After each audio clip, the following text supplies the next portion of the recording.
What up, world, and welcome to another episode of Beer Talk Now. I'm your host, D. Neal, and it is about time that we bring on a married couple, first and foremost. Shout out to that, who doing business together. I can't wait to talk about that. But the Maryland's own. You know what I mean? If you don't know, now you know. Liquid Intrusion Brewing Company. Okay, not Beer Co. Brewing Company. Shout out to them. We here with the co-founders. Okay. Drew, I don't want to say his whole first name because I don't know how you want to do government. Drew is fine. Yep. And Andrew and Jasmine, Dill, how y'all doing this evening? Thank you for joining. Thank you for having us. How are you? I can't complain. My pleasure. It's always a pleasure to bring Black folks, especially in this craft beer game, shine some light, and then also just to see the creativity that we are going to get into. Of course, again, I keep going up to this one because I just love this. I use this as a thumbnail. You know what I mean? Nice. Maryland versus everybody, if you want to put it like that. This lemongrass saison. I can't wait to talk about this because this is interesting. I haven't seen anybody use lemongrass in that way. And then this one, which is in our backdrop, which you may or may not be able to see, this beautiful, the African Queen and her 7 C's IPA. Come on now. Woo! Excited. Yes, beautiful. Beautiful, beautiful. And last but not least, because I want to get all the beer out the way before we start getting into some real conversations, as we're doing this plum basil, which again, another very interesting combination, farmhouse ale. I think is a beautiful thing. So again, like I said, thank you for joining me. And I'm going to jump right into it because we know everybody's ready for the action. Yeah, I know, kiddo. Give me a second. Daddy's working. So I'm going to start off with why start a brewing company? Because I think everybody loves the idea. People think they want to do it, but why start? So it kind of started with me, right? Mm-hmm. So my background pre-COVID, a couple years back, I worked for a major beer distributor in DC, which owned about 70% of the market. So anything from your American light beers to your well-known craft breweries that's widely distributed across the nation, all the way down to your local crafts, all the way down to the malt liquors of the world as well too. So was in that game for a good while. I did on premise, so selling to bars, restaurant, nightclubs, things of that nature, and really got my feet wet in the beer game as far as selling beer. Knew how to drink it. Started learning how to actually talk about beer and all the certain things that you have to learn when it comes to beer. And my wife, who was my girlfriend at the time, was a part of every step of the way or any incentive that I may have won. Right. Shout out to her. Shout out to the wife. All right. Holding you down. I guess. So, when it came time to doing an incentive to win, home plate seats to the Nationals game, I had motivation to do it because somebody was like, hey, you need to get out there and sell. But from there, I left them and went to a major brewery, and it became not fun anymore, right? As far as selling beer, like it became numbers, dollars and cents, and always growing your numbers year over year, which comes in time, but it takes the fun out of it, and beer is supposed to be, time to sit back, relax, and just have fun, right? And beer is always surrounded or marketed towards fun events, fun things. So that being eliminated, it kind of made me not want to do it, but I still kept a passion for it. I ended up leaving beer sales and started working in beer bars. So try to bring the fun back into it, right? Becoming a beer tender, working for places like World of Beer, things of that nature. When I was a distributor, I became Cicerone certified. So the love has always been there. But at that time, I was GM in a restaurant. It was a Belgian beer bar, and COVID hit. Oh, COVID hit. It hit hard. I lost my job, because that's still going with COVID right now. I understand. Yeah, man. Dang. So with him dealing with the COVID and restaurants being closed. That's right. That's how Black people call it. The COVID. the COVID. Right? He had a lot of time on his hands because he was at home annoying me. So it's like, okay, you got to find a hobby. You got to get out of my face, find another room to be in until after 5 o'clock or whatever time I close my laptop for the day. And he came across finally perfecting the craft of brewing beer at home. So it first became just something for us to save some money. We were having friends just sample, just to say, okay, here's what we're doing. Let me know what it's like. And we were getting a lot of positive feedback. So it became, one thing for us to do something in-house just for entertainment for us to, friends coming over to sample. And then it was like, okay, well, we're getting good at this.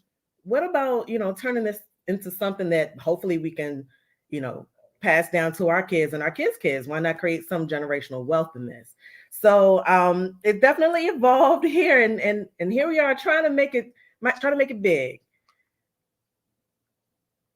Sorry, I was making sure my kid didn't come over the microphone, so I kept it on mute. No, I definitely think that it seems to like every brewer or anyone that's in this, even if it's not necessarily craft beer, maybe they're in spirits, just alcohol beverage in general. Like you get to that point, as you mentioned, where it's like, what are we doing this for? And I think a lot of people are like, well, you got to eat, so you got to pay bills. We understand that.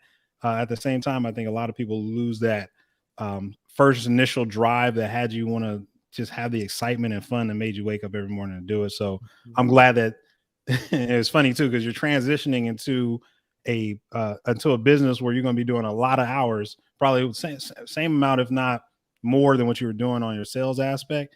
But then now you're actually going to be making beer. You're going to be selling it, of course, promoting it. So it's just as much hard work where you do got to look at numbers at the same time, but it's still fun because you get to make great beer. So, I mean, that's a wonderful thing. So before I go on to any more questions, I want to start, if you don't mind, because we got to drink beer here on Beer Talk Now. Let's talk about, yeah, definitely. Let's talk about this South of DC Cream Ale. Talk to me about that, because I'll pour up with this first and then we'll get it going. All right. So our South of DC Cream Ale is our 5%. We do like to pride ourselves in making sure that we cover a wide range of drinkers, all the way from our novice to something that is a more complex for our, complex drinkers. So this is more so on the style of keeping it clean.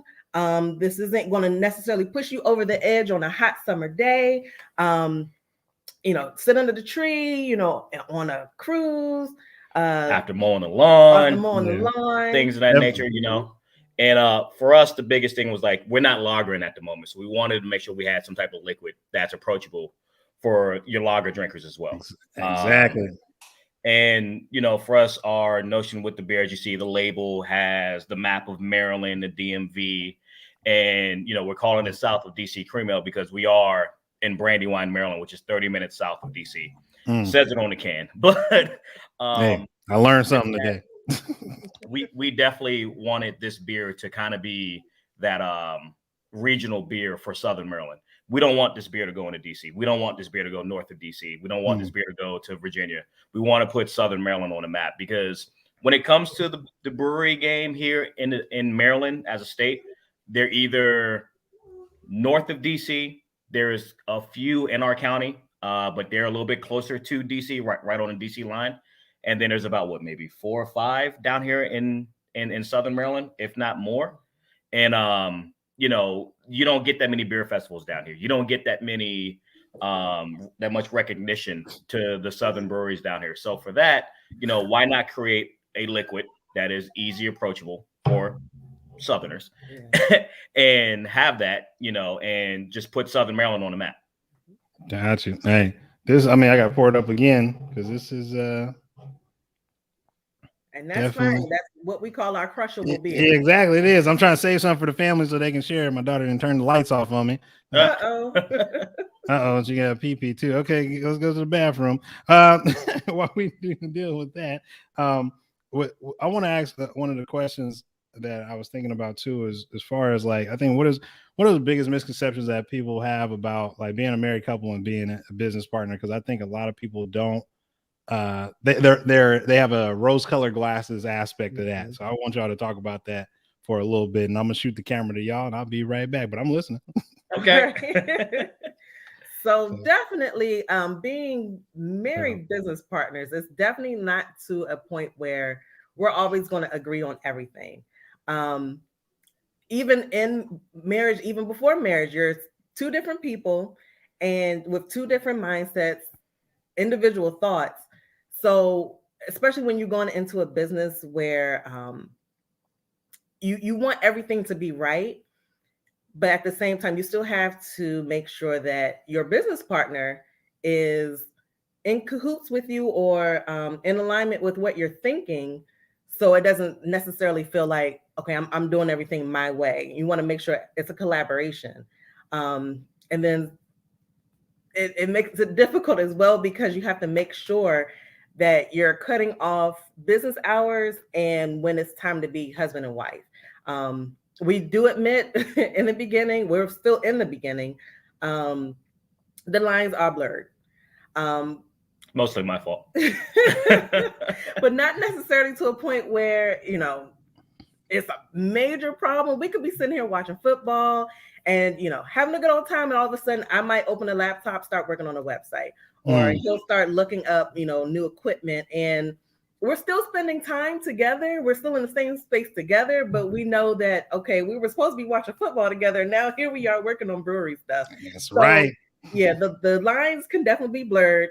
That switch when you're supposed to be off, it can easily be flipped on. And then now we have to grab our way out of brewery talk to get back to Mr. and Mrs. Yeah. A lot of it is more so, and it's going to tag into like a question that you have for later, but it's going to be, we do our regular 9 to 5s, right? And then by the time we get home, we'll decompress for a little bit, and then we'll do brewery stuff and just try to tend to it. We have conference calls pretty much once a week with some folks and some friends and stuff like that, and some good reliable folks that we rely on. And then from there we'll sit down and do things brewery wise. Then we'll make dinner, try to decompress off that. And when we get done with you, we got a bunch of fruit to puree. So, but also it becomes one of those things where it's like, it's a team effort. We can still kind of talk about husband and wife things while still doing things for the brewery. So yes, the line is blurred, but it does work for us. I do want to put out there, like, everybody's situation is different, right? Like, although we're married, we're high school sweethearts. So she knows me and I know her. And the line of communication is pretty streamlined. Like we are one is the best way to say it. So I know what makes her tick. She knows what makes me tick. And when it comes to the brewery aspect, we work hand in hand, Got it. No, hey, lesson learned for everybody, so they know. So, I mean, I wanted to, this is kind of a throwaway question, but I want to ask it, like, what was, your first experience with craft beer? Both of y'all, and I'll let you talk. Go ahead. Oh, let's see. I'm trying to think. Even going all the way back to childhood, where my father was picking up the Blue Bull beer. Oh, wow. And like, okay, well, it ain't not going to hurt you, baby. Just, it'll kill the worm. Just take a little sip. And of course, in Southern, I guess, culture, that was always a joke. And then, the women of the house would have a fit. Oh, don't give that baby no beer. Oh, it's just a little sip. It ain't going to kill them. So, I guess you could say, but that's not really craft beer. I really got exposed again with Drew working in with the distributor in DC, because he was bringing home a bunch of beer. So because he had a bunch of beer, so somebody had to drink it. But then it was also a great tool for me to try to figure out what my style was, what my palate was like, and then to get exposure to see what else was out there rather than, your, I guess you could say, your big brands, because we're not here to say any names. Yeah. I will except say y'all's. That's the only name. Except ours, of course. When we was in college, I was bartending at a bar that was more so of a, all around, kind of semi nightclub on the weekend. But they didn't have a vast beer selection, but they had a pale ale, orange draft, and I was like, I'm turning 21. I'm going to officially buy myself a beer. Be a man, right? And I was like, I don't want no light beer or anything like that. Let me get something with some substance. And at the time, I didn't like IPAs because they were too bitter for me. And so I was like, well, let me do the pale ale. And I was crushing pale ales all day long. And then like a light switch about 4 years later, I couldn't drink pale ale ever again. I do like them. Don't get me wrong. To all the beer people out, love them. But I tend to gravitate towards IPAs now. So that was my first experience. And then from there, I got into working for a distributor. So I haven't looked back since. You've been all in since the pale ale. So shout out to the pale ale, even though you had so much pale ale that you were like, I'm done. gotta move on. You may still sip one if someone has it, but definitely going with the IPA. So I completely understand that. No, that's everyone has a story, and I think that's one of the key things that people need to understand about the craft beer culture. Is like it could be something very simple, or it could be something very extravagant as far as like your experience, but it really just boils down to that point of like falling in love with craft beer. So, cheers to that. And since we're talking about cheers, and again, like I said, we drink beer on this show. So we got to keep it going with this good old lemongrass, which I was told to go with the lemongrass saison, and this is a 7%. All right, excuse me, with the lemongrass on there. Come on now, talk to me about lemongrass and the saison and why that made sense. Okay, so couple things, right? So like I told you that I used to work for Forgive Our Puppy, but that's all right. Hey, my daughter just turned the lights off, had to go pee pee. I done messed up the back and forth on the camera. So hey, this is live. Man. This is real life. It's all good. It's all good. But yeah, no, so I used to work at a Belgian beer bar. So that's when I really got versed with the liquid and all that stuff. And I really, really love saisons. I wanted to pay homage to Garrett Oliver. He brewed Sriracha Ace from Brooklyn Brewery many moons back. I don't know if it's still available or not. You can't really find it over here in Maryland, but that is a saison actually brewed with lemongrass, and I wanted to pay homage to him because he's a very big inspirational person to me. And for this saison, it is light in color, easy approachable. It's going to taste very dry, smell very dry. You're going to get a nice little undertone of lemon funkness as well too, a little funky, and that's from the yeast that we use. Pretty much what I would like to have when it comes to a saison, right? A sneaky 7%. There is some body to it, but once again, approachable. This is our beer that we want to have paired with seafood. I was going to say that. That's what it tastes like. I can get some. I can have sushi with this joint. Sushi ready. Lake fish, Belgian fare, so Belgian mussels, things of that nature, clams. If you're over here in Maryland, crabs, you know what I mean? Old Bay that thing down and throw saison in there. But also it was a beer that I wanted to have that you could cook with as well too. So for those who don't like saisons, I would recommend picking this up regardless and throwing it into your seafood boil or something like that. So he thought of you in mind, all you chefs and cooks out there. Come on now. Got to get the saison.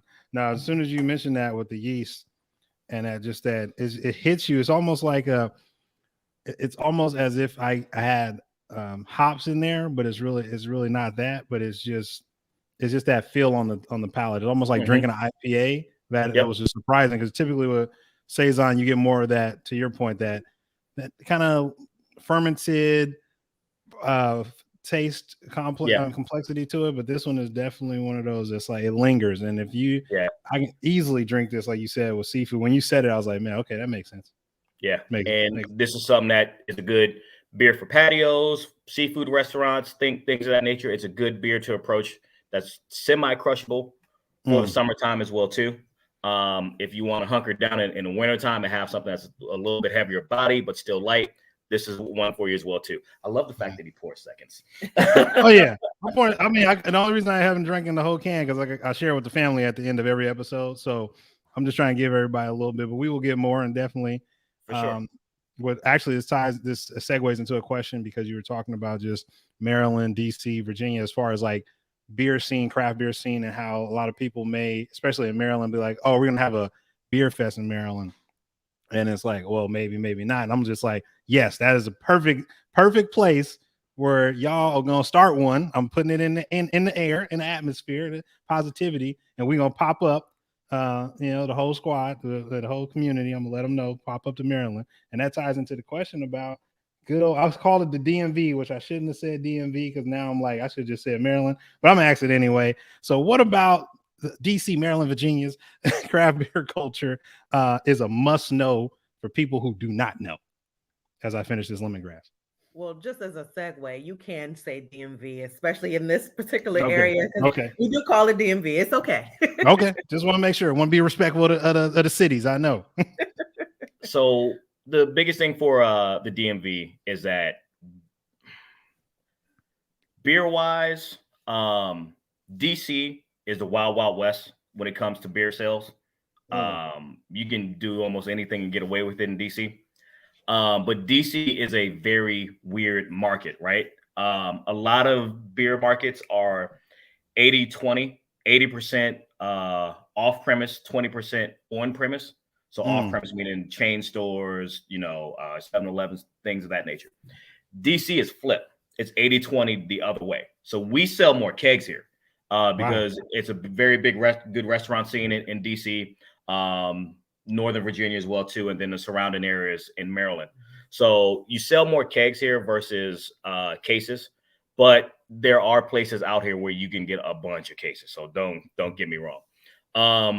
A lot of breweries are now trying to migrate over this way, not necessarily the DMV, maybe in North Carolina, like your other bigger brands. The East Coast mainly, but mostly to the East Coast. Right now, it is a IPA craze and a sour craze for beers.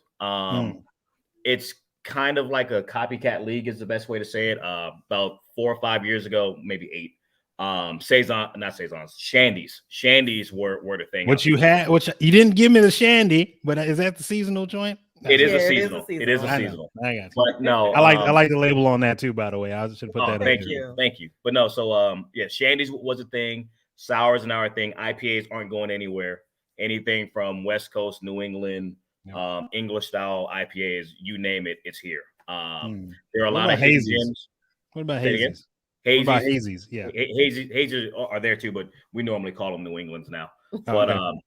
But that's just the lingo over here. But with that, there's a lot of great beer bars. There is one brewery that I do want to shout out. Other Half, they're down here in DC, which is a hidden gem for most people because when they like, oh, I've always heard about this brewery. Well, guess what? We got it in DC too, which is really cool. And it's just a total vibe. It's different, and everybody is very is now starting to progress and become inclusive in DMV as well too. And then lastly about the DMV, we got this collective that's going on with a bunch of Black-owned let's breweries. talk about it. That's a must know. That's a part of the see. That's why I can just put these questions and we can talk for like 30 minutes on one question because it's all a part of it. Talk about the Connect gang. Oh no, excuse me. The collaborative team. So there are a bunch of breweries and brands in the DMV that we are now banding together and standing in solidarity. And we are doing our best to progress as far as being people of color in the craft brew game, being Black brewers, and just showing that we can brew great liquid, and we don't care how anybody feels. You had a chance to give us a seat at the table. We're now going to make our way and build our own table. So major shout out to had to get the clap out. Oh yeah, for sure. Major shout out to Joyhound, Black Viking, Black Brew Movement, Urban Garden, Soul Mega, Sankofa, Patuxent, who is right down the street from us. Shout out to Patuxent. What up? And then what up, Black Viking? What up, though, Mac? I see you. What up, Coach? Put me in. Yep. So with all of that, we all stand arms in arms and just try to keep progressing forward. And it's just, we're just helping each other out. It's like if somebody's having a situation or an issue and somebody's already experienced that, we'll give our 2 cents and go from there. And just to say that we are the youngest, not in age, but as far as like brewery brand going to market, we are the youngest out of it. So we heavily rely on everybody, but we appreciate everybody so much. And just the unconditional information that's just handed down to us it's overwhelming sometimes. See, and I should just jump into my next question about how we can help you, but I'm gonna say that for last anyway. We'll come back to that. No, I think having that collective, that kind of ties in. Should I find that question? I really want to ask that question because it is one I want to talk about as far as brick and mortars go. And there we go. I'm gonna talk about it. And this ties into this whole collective aspect. But why is a brick and mortar location still relevant to running a brewery? Because every brewer, especially black-owned brewers, like shout out to Crown and Hops, meeting their 1 million goal with the crowdfunded equity. Okay, $5 a share. If you didn't put in, regardless how you feel about whatever, you're crazy, because if you can't support black and want black at the table, create their own table, but don't put in the money, I don't know what we're talking about. But anyway, I digress. Like, is the brick and mortar still relevant for you all? And with this collective, if it is relevant as with the brick and mortar, what are you all doing to get yourselves to that level of either individually having a brick and mortar or as a group? So right now it is relevant for us, but it's not in our foreseeable future. Well, let me say immediate future, but it is foreseeable. We have a situation where we're going to actually go in a contract with Patuxent. They've been big brothers to us and we appreciate them so much. Also, it's hand in hand because it helps put Southern Maryland on the map as well too. But from there, when we raise enough capital and can start breaking ground and figure out what we want to do, then we'll definitely go forward with our own brick and mortar. Our biggest issue right now is that our county is in a serious rezoning. So it's not even necessary for us to even start looking at that right now, because if we select a spot and they change the zoning, we're screwed. So it's kind of, go ahead. No, that's a key. That's key. Yeah. I mean, a lot of people don't. I mean, zoning. I mean, if y'all own a home, y'all know what it is about zoning. Can you make it? Can you have a duplex? Can you not? Can you have an 80 assisted dwelling unit? All that's in California, but all these crazy things that you learn in life. So selling alcohol is even more so with them zoning laws. So thank you for speaking on it. No worries. So so we got to deal with that, and then in the process, it helps us concentrate on actually producing liquid, getting it into bars, restaurants, and also, in the off premise as well too. And then while our brands are actually, well received by our audience, then we can really say, hey, guess what? Liquid Intrusion is about to break ground. You can come actually to our spot and start sampling the liquid as well too. And it also helps to widen the tourist attractions as well. So as Drew mentioned earlier, we do have a lot of breweries that are what we call our county, Prince George's County, Prince George's County, all the way up to, I could say, Northern Maryland, DC. But there's more to Maryland than just, Baltimore or, right outside of DC in the northern area. So this definitely helps to bring people down here to say, okay, well, it's more than just country woods down here. It's not very country down here. So ain't nothing wrong with them country folks. Shout out to all the country folks. That's Alabama. What up, Mississippi? I see you. What up with it though? Georgia, I love y'all. Brick, talk to me, man. Go. Liquid's on the way. Liquid's on the way. Hey, right there. I'm telling you, man. Look at, hey, I'm there.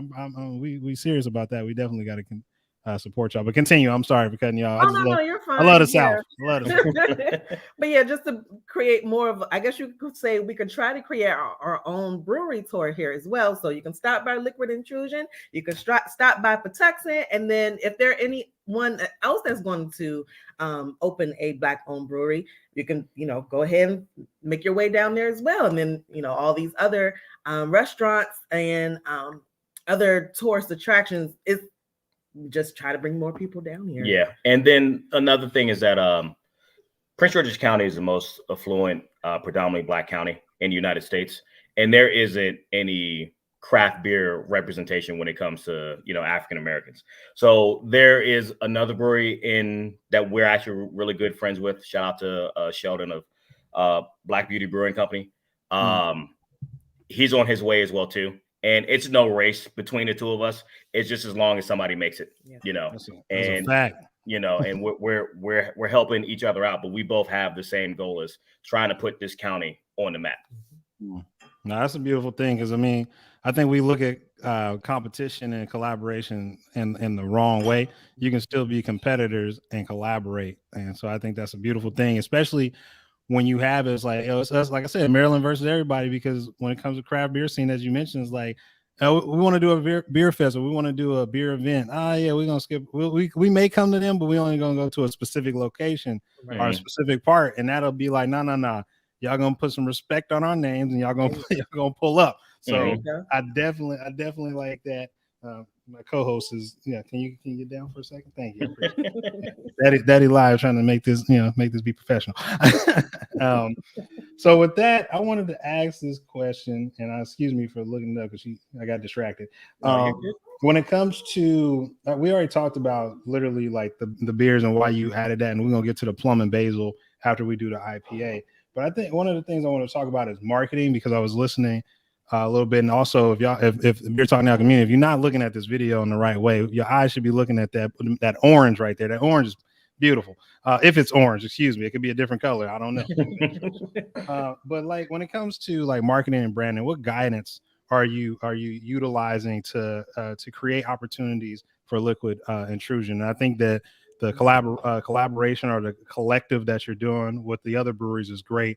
But what other things are you learning to get people to try your liquid? And while you talk about that, I'm gonna pour up, and you can talk about this later. This is wonderful. This is the best. This is one of the best can arts for me, hands down. That Black Queen, that African Queen, and them 7 C's, which we got to talk about. I don't know what the 7 C's are, but go ahead, go right in. So the good part about our team, I guess you could say we're the best of both worlds. Andrew here he has the gift of gab. He could come up, just talk to anybody about anything, and he's gotten from his beer experience, from pouring beer at World of Beer to selling beer in DC. He definitely has the knowledge to make sure that he is getting the product out there the best way that he can. He can give you flavor notes. He can probably give you the hops, what everything's supposed to taste like. And then for me, because I talk, but I don't talk as much as Drew does. But I'm definitely in the background making sure I'm doing all the administrative work, I guess you could say, keeping up on emails, social media, creating graphics for our pages and things, keeping up our website, and also collaborating to make sure we have our labels together. So keeping that partnership, someone that can talk about everything, someone that can show everything, definitely helps, and getting Liquid Intrusion's name out there. My God, look at that. That's right. I'm trying to get good. I got to pour up for the African Queen. Okay. Shout out to Brick Terrarium Beer Hut, with this glass, the high ABV Life. I had to pour it up 7%. We getting up there. I need y'all to have a 10 and higher. Okay. But that's okay. We getting in the game. We're getting there. This looks beautiful. That's a beautiful IPA. I mean, you got a little haziness to it. I mean, it's not, you can't see right through it. So I mean, I like that. The nose on it is very nice. Talk about this one, please. Yeah, and then we get back to Brandon. I'm sorry. No, you're good. I'm gonna talk about the beer, the liquid, and then I'm gonna tag back on this question of yours. So African Queen and her 7 C's, right? So as much as I love IPAs, I can't brew them to save my life.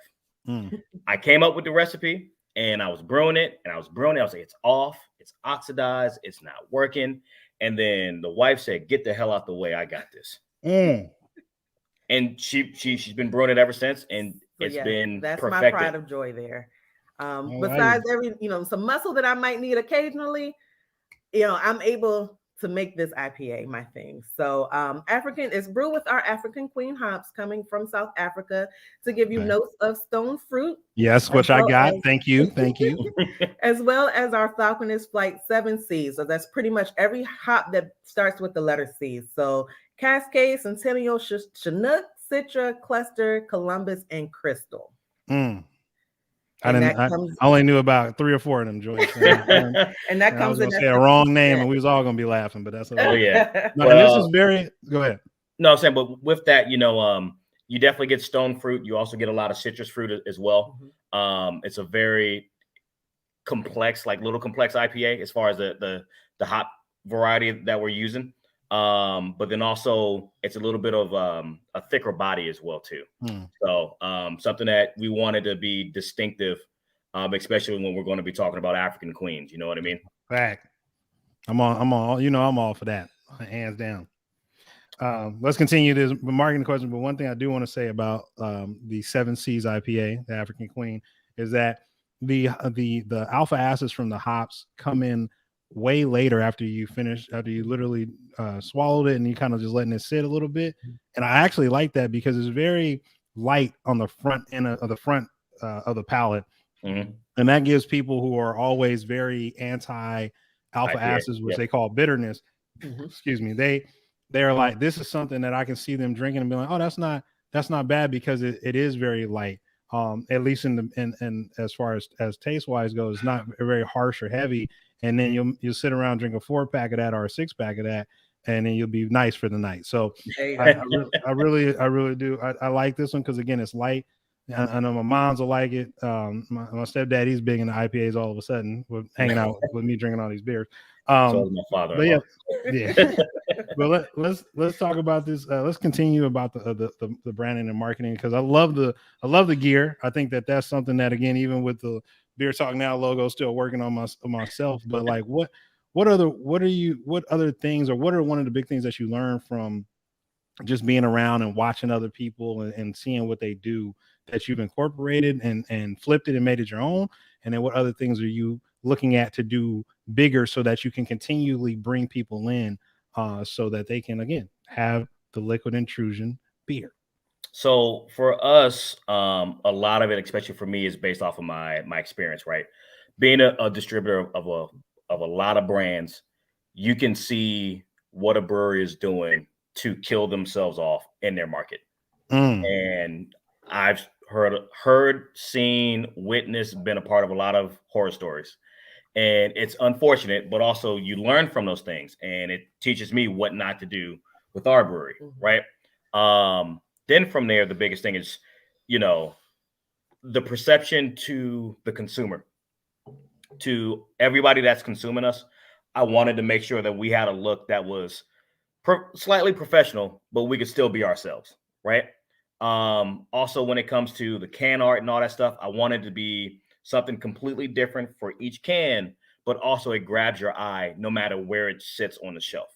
A lot of beer stores, when you're a not so well-known brewery and you're not on an end cap and you don't get a display spot or anything like that, they'll stick you anywhere on a cold door. So you'll be nowhere near eye level. You'll be up top, you'll be down low.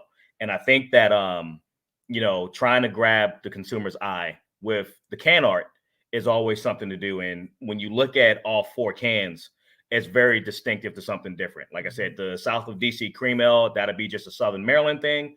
But of course, when people see the DMV map on there, I think it'll grab and gravitate someone's eye, right? Lemongrass, the label, it's one of those things that's very abstract, but it's like, oh, wow, what is that? Let me take a look at it. You know what I mean? And then you start reading and it's like, oh, lemongrass saison.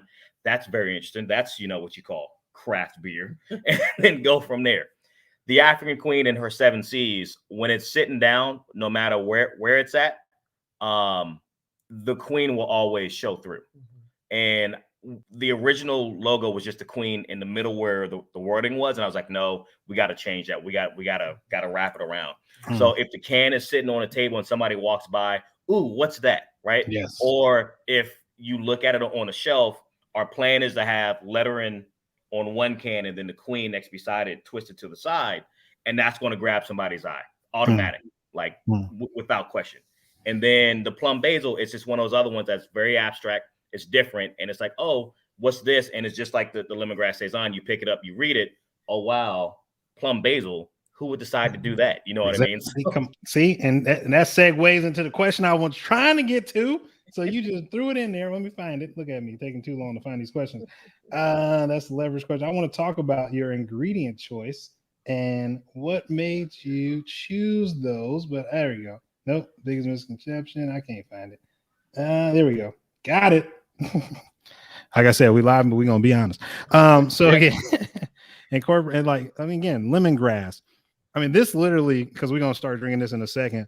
this plum basil farmhouse ale looks like I'm about to open up a cookbook. I mean, or I'm about to look at like a smoothie recipe or something is going on right here.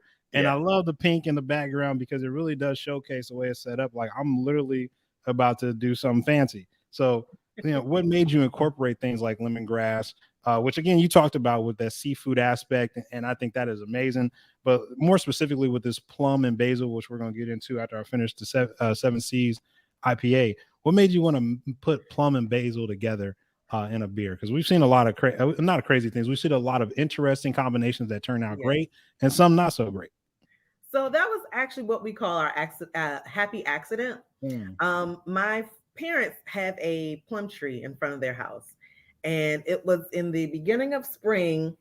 The plums had started to ripen, and at this point, my father's fussing at us. Oh, y'all need to come get these plums. They got strangers coming up picking the plums off the tree. Y'all need to come get them. Yeah, Daddy, we're gonna come. We're gonna come. Hey, you need to come get these plums. We kept forgetting. So he finally picked all the plums off the trees. Like, I brought these plums. Y'all said y'all was gonna kill them. I brought them over. I'm like, oh, okay, we got fussed at. So it was like 10 to 15 pounds of plums. We didn't know what to do with. Okay, so we put them in the freezer for the moment. All right. Drew's manager had a basil tree that was getting ready to die. She brought it to work. I don't know what to do with this. Maybe put it in, some spaghetti or make a dish with it. I don't know, but you can have it.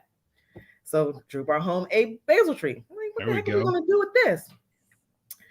Just out of a crazy thing. I wonder what these taste like together. So Drew cut open a plum, chopped up a little piece of basil, ate it. We're like, wow, this actually is pretty good. So created a recipe for it, put it all in, waited our, 3 to 4 week period of waiting for it to ferment, let it carbonate and everything. And it's actually pretty good. So we're like, okay, we can continue doing this one then. Shout out to the black bearded nerd, by the way. Oh yeah, you already know. I got that glass. You already know. What up, though? I see you. But with that, so just to piggyback, so when we tried the sample of it, we were like, hey, this is really good. We got to put some Belgian yeast on this. Like, there's no question. And it also fits into the farmhouse ale realm as well, too, because although it's very high for an ABV for a farmhouse ale, it's a beer that, the French and the Belgians, they should take anything from harvest and they would just throw it into the batch. So it kind of suited with how we got the ingredients. We just kind of just threw it into the batch and we made a beer with it. And it's the most complex out of the entire 4, the highest ABV as well, too. This one it's a sneaker for 9% as well, too. It starts out very sweet tart with plum. And then from there, throughout the middle of your taste buds, you're going to get a ride of a deep earthiness and a little bit of undernotes of basil. And then it's going to tart out on the back, like a lemon tart, if you will. Yeah, towards the end, definitely. Yep. And you do get that because you had the Belgian yeast.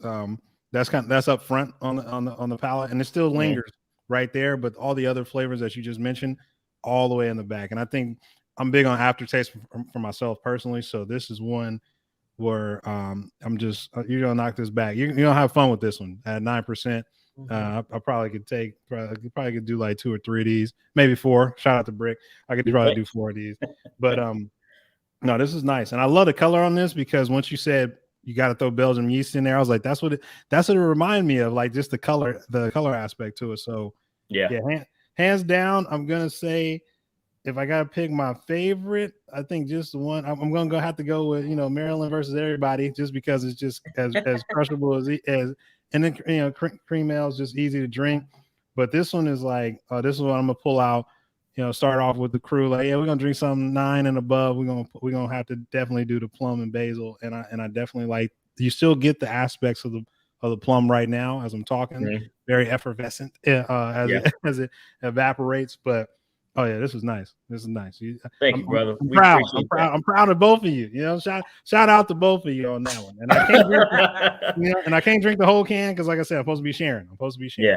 So when it comes to the actual ingredients, so like I said, plum and basil kind of just came to us. The lemongrass, it's always been in the back of my mind. I'm like, we got to do a saison with lemongrass. Like, I just think saison should just be dry and just go from there. But the thing about it with us is that we want it to be different as well too, as a craft brewery. We don't want to do the cliche weird adjuncts neither, but you know, we wanted to do something that's kind of out of the norm, but it's still approachable and palatable, and you see why, right? Definitely. All of our ingredients are real and fresh. We go to our local farmers market, pick up about 5 pounds of plums, de-seed them, blend them up, and then, you know, sit it aside, freeze it, and then when we're ready to pitch it, we'll pitch it. Yeah, I like I said, I like this one. I think this is a good one. I love the color. This is probably the best. I mean, out of all of them, the color on this one, hands down, I'm gonna gravitate because I know what the color is now. So I'm gonna be like, I'm picking that one. So that's definitely good. One of the questions, you know, because I definitely got to talk, especially we hear it a lot, as I mentioned before to you earlier, about diversity and things of that nature. So I'm gonna jump into this question. It may seem like it's coming out of left field, but it's really not. It's really tying into this fact of what we do with this diversity, equity, and inclusion. And I want to make sure I find this question properly before I just start running my mouth. And it's the exactly wrong question that I was looking for. But how are you all dealing with that, with utilizing diversity, equity, and inclusion? Because I think a lot of Black brewers are just Black people in general, as we talk about this push for it. And let me remove this one from the queue. I don't think we utilize it enough, or maybe we don't need to utilize it. I'm not sure, but I'm gonna find that question. But you can go ahead and start. And excuse me for looking for it. In the beer industry, because Black-owned breweries account of less than 1% of the entire beer industry.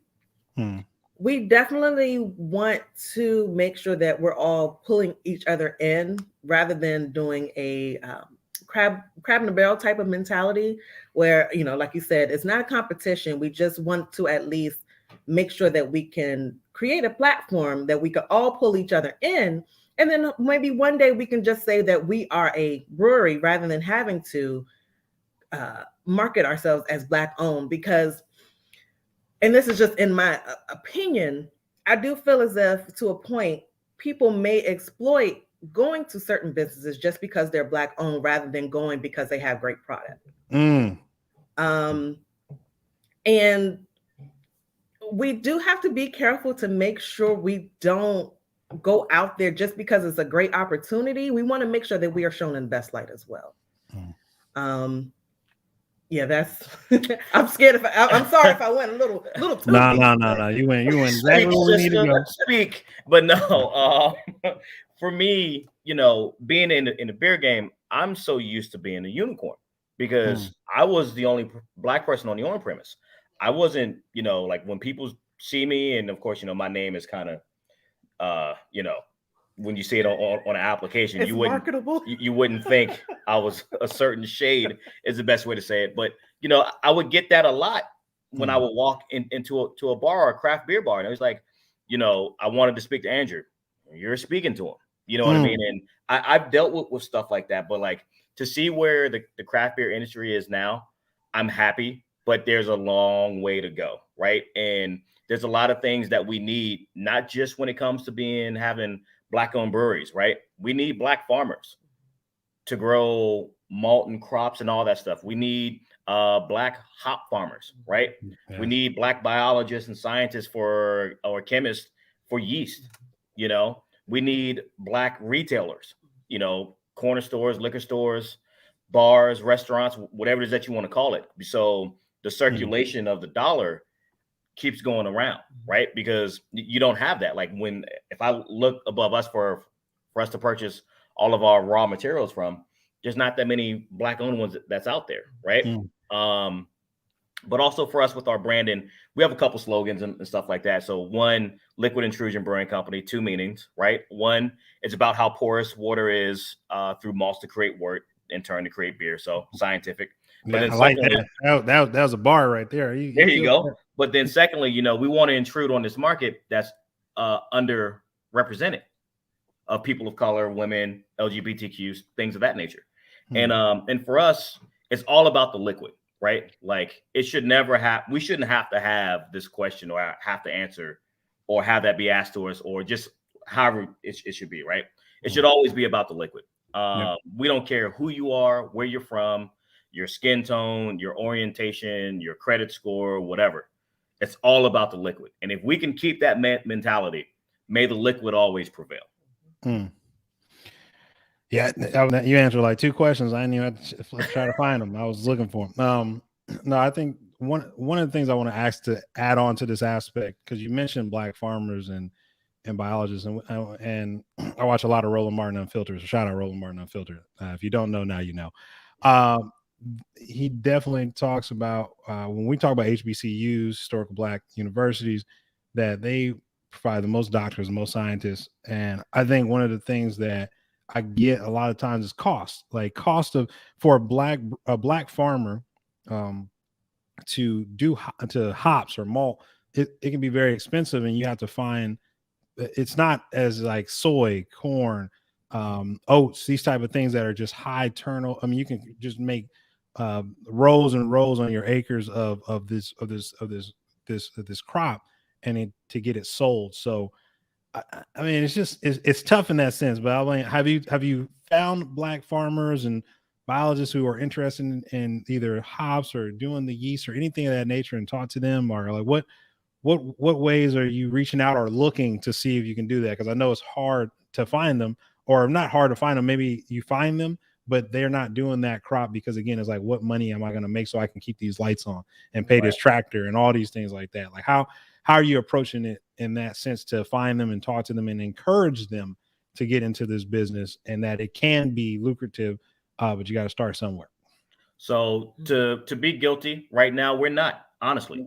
But with that, you know, we think that the bigger as we grow as a brewery and the bigger we put Southern Maryland on the map, we can put those questions out there. We can ask, because like right now, where we are in our stint of existence, we're a gnat on the elephant's ass, brother. It's the best way to say it. But, you know, when in time, when we become the elephant's ass, you know, we can start looking for the gnats, you know what I mean? And going from there. But you know, it's just a matter of timing, but we have to stay the course. And to kind of counter that question is like, if you really wanted to do it, you do it, you know?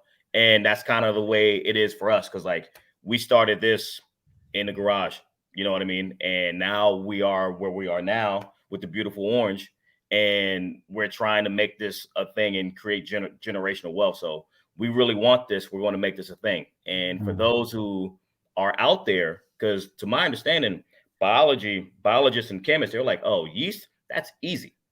Then why not do it?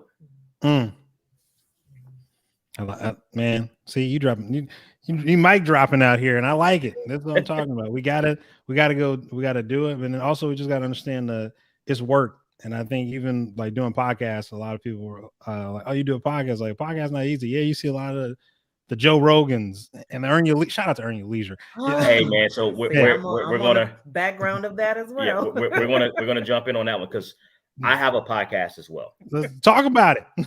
It's called Diapers and Haircuts. It's between me and my 2 longest best friends, one from college, one from high school. We're all in our 30s, and we're just having a roundtable discussion about life and where we are as African American men. We talk about current events, sports, each other, and all that jazz. And we do a rotating couple segments. We do best verse, worst verse. So we'll take a song that's like with multiple features on it, and we'll depict it of who has the best verse and who has the worst verse. We do top 5s all the time. And then we always do a weekly Black History Fact of the Week. That's spearheaded by my guy, Big Los. And then we do a craft beer and cigar of the week. So we're always featuring a new craft beer. And with me, I was always the beer guy for the show, but my 2 counterparts, Marcel and Big Los, they were kind of novice beer drinkers, and their palates have truly progressed, and they know what type of beer they like, what type of ABV, their favorite hops. Like it's a beautiful thing to see. And but that's our podcast. But just to, you know, go into what you were saying, you know, we feel you, like, because we've been doing it for like, this will be our 4th year doing the podcast, and it is a grind. And my wife, She's the social media manager. Shout out to all the significant others as the social media managers out here. Love it. Put that work in. Yeah. I guess you could say for us. And this is a conversation I had with Drew a few times, and I always ask, do people feel as if I do this just because I'm with you?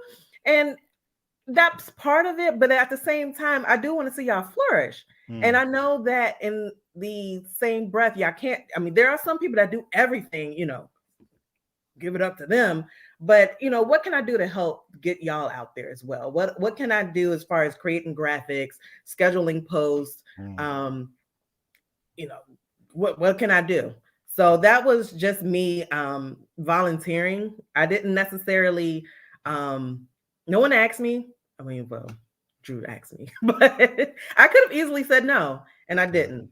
So this is me being selfless, and I guess you could say with the podcast, it definitely helped sharpen my marketing skills with the brewery as well. See, good. You have practice, plenty of experience. That's all you need. Plenty of experience. So my last question for y'all before we end is, how will Liquid Intrusion add value to the DMV, and especially Maryland? All right, shout out to Maryland. Go ahead. So I hate to be repeating myself, but like we said before, with our particular county, there isn't, maybe in our particular neck of the woods, within a 20 to 30 minute drive, it's only 2 breweries. And like we said, we want to create more of a tourist attraction, more and it'll bring more people down here. Like we said before, there's a lot of activity and planning for further up from us, but if we were to drive there ourselves, you're talking about a 45-hour drive, and that's not fun. Everyone's wanting to go to, there's a big name brewery outside of Baltimore, but we have to almost plan a day to go out there because it's an 1.5-hour drive to do it. And people want to just go out and have fun, but people don't want to potentially spend the night or plan a day, to try to go out there. So we want to create a safe space for those people that are trying to get into beer. That may not have necessarily had a great experience because they might have been looked at funny. They might have been pushed those higher brand names, higher name brands, because people, they have that misconception that they already don't know what they're talking about. Gotcha. So we definitely want to create the safe space, create education, access to folks, rather than having to go into DC all the time. So, like we said, DC is 30 minutes from us, but with traffic, it can easily be 45 to an hour. Gotcha. And then also with us as a business, right, there's so many different positions that we can have that can actually exude people with their degrees, right? So accounting is one, right? Business management, chemistry, biology, right? Brewing degrees, things of that nature. So definitely creating jobs is another thing, especially for the young folks trying to create generational wealth for themselves, and also try to get their plight, or maybe if they want to try to open their own brewery sometime. We're also very open to any home brewer or brewers that's out there that wants to collab or have questions or see how we are doing things. And we're very transparent, because everybody that's been transparent with us, it's the least that we can do to help other people. I was just asked today from a neighboring brewery to be like, hey, you're actually going through all of these things that I went through. I wish I would have written them down. Maybe you should do that, so whenever somebody else comes and approaches you, you can literally just hand them the book. I'm just throwing the cans up there trying to make it look nice. I truly appreciate it. As I mentioned before, this has been a pleasure. There's a whole bunch of questions that we had, but we were going into it and we're having a good time, and it just got to flow. So let everybody know where they can reach you. Anybody who wants to collab or reach out, of course, emails and all that fun stuff, and then also social media. And then what's coming up next? What events or anything that we can do to come show the support and the love that y'all need? So on social media, Facebook, we are Liquid Intrusion Brewing Company. Instagram and Twitter, we are LIBCO 2021. You can check out our website, libcobeer.com, LIBCO beer.com. You can email us, jasmine.dill@libcobeer.com. Andrew.dill@libcobeer.com. On the website, definitely sign up for our newsletter. Get your information in there, your emails, because when we start getting things out there, we'll start shooting newsletters out there so people can know what we're doing, where we're at, and et cetera, et cetera. On our website, we do have our events page, which should be live or be. It'll be live by tomorrow. It's my wife, but no, it'll be live soon.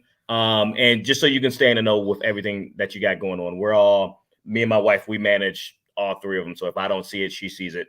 And we're pretty responsive to everything.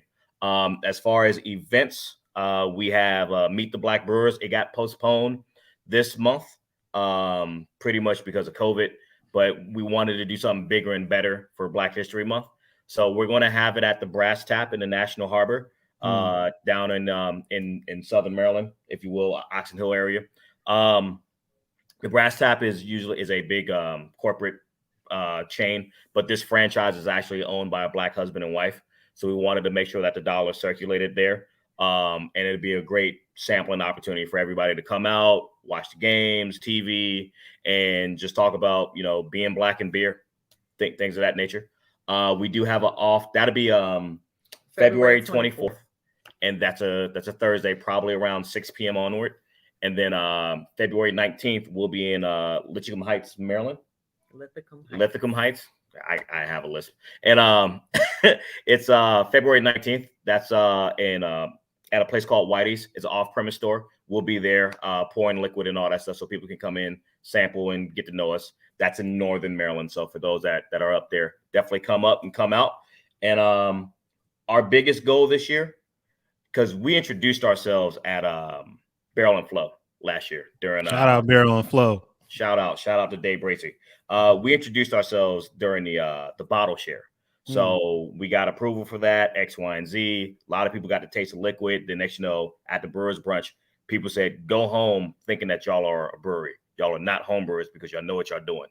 And it would be the greatest success story for us to actually pour at Barrel and Flow this year. So that is the goal. The application comes out February 1st. We'll be downloading that joint as soon as it drops. Love it. Barrel and Flow. No, if you didn't know, now you know. It was a pleasure. Thank you very much for spending the time with me this hour. I greatly appreciate it. Beer Talk Now community. You know what it is. I'm back. All right. We live streaming. You're going to get this stream all the time. And I'm holding it down and just making sure that I always support Black first. But craft beer is a community for everybody. We don't discriminate, but we do focus on Black. All right. Shout out to Dr. Carr on that. And in class with Carr, 9 a.m. Pacific Standard Time every Saturday. Love you, Dr. Carr. Anyway, I'm out. It was a pleasure. Talk to y'all soon. And this has been another episode of Beer Talk Now. I'm drinking beer. What are you drinking? And I'll catch you on the next episode. Cheers. With 2 cans. Hold on. I got to hold them both. Bam. There we go. 2 cans. Also, stickers on the way.